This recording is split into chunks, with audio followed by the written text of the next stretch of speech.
মেয়ে বলে কি আমাদের সব ইচ্ছা শখগুলোকে মাটি দিয়ে দিয়েছি?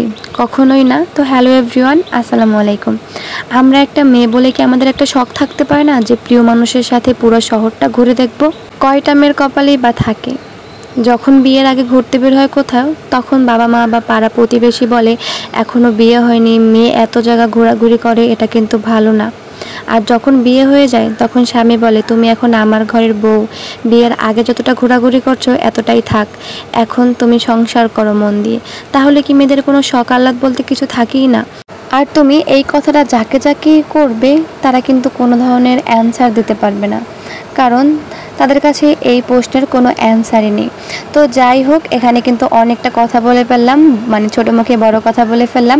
আর এখানে আমরা চলে আসলাম 30 গোডাউন, কিন্তু ভাই 30 গোডাউন অনেক বেশি অন্ধকার ছিল, তাই এখানে ঝালমুড়ি খেয়ে বেরিয়ে পড়বো চিন্তা করছি, কারণ দাঁড়ানোর মতন কোনো জায়গা ছিল না। আর বাবুর জন্য আমি একটা খেলনা দেখলাম, তো খেলনাগুলো আমার একদমই পছন্দ হচ্ছিল না, তাই নিলাম না। আর এই যে ফাইনালি ঝালমুড়ি নিলাম, তো ঝালমুড়ির টেস্টটা ভালোই ছিল।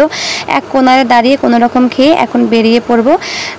এখন যাব আমরা ভিলেজ পার্কে, কারণ ভিলেজ পার্কে কিন্তু অনেক সুন্দর সুন্দর খাবারের প্যাকেজ থাকে, আর এই প্যাকেজগুলো খেতে আমার কাছে অনেক বেশি ভালো লাগে। আর এখানে বাবুকে আমি খাবার স্বাদ দিয়েছিলাম, কিন্তু বাবু অনেক বেশি রাগ করছিল, যার কারণে খাবারগুলো কিন্তু ধাক্কা দিয়ে দিচ্ছিল। এই যে দেখতে পারবেন এখনই কিন্তু বাবু খাবারটা ধাক্কা দিয়ে ফেলে দেওয়ার চেষ্টা করতেছিল, কারণ ওকে আমি ছাড়ছিলাম না নিচে, যার কারণে ও একটু রাগ করেছিল। আর এই যে এখানে কিন্তু আমি খাবারটা খেয়ে নিচ্ছিলাম, আর এখানে কিন্তু অত বেশি ভিড় ছিল না, কারণ যেহেতু 10টা বেজে গেছে, মানুষের চাপটা অনেকটা বেশি কমে গেছে। আর এই টাইমে কিন্তু অত বেশি মানুষজন থাকেও না, সন্ধ্যার পর বা বিকেল টাইমে অনেক বেশি লোক থাকে এখানে। তো যাই হোক, খাওয়া দাওয়া করে আমরা ঘোরাঘুরি করে এখন বাসার উদ্দেশ্যে রওনা দিচ্ছি, কারণ অনেক বেশি রাত্র হয়ে গেছে। বাবুকে বাসায় গিয়ে খাওয়াতে হবে, ঘুম পাড়াতে হবে। আর বাবু যেহেতু এখন একটু রাগ করেছে, তাই চিন্তা করেছি এখন বাইরে খাবার কিছুটা দেবো না, বাসায় গিয়ে একেবারে খাবার খাই তারপর ঘুম পাড়িয়ে দেবো।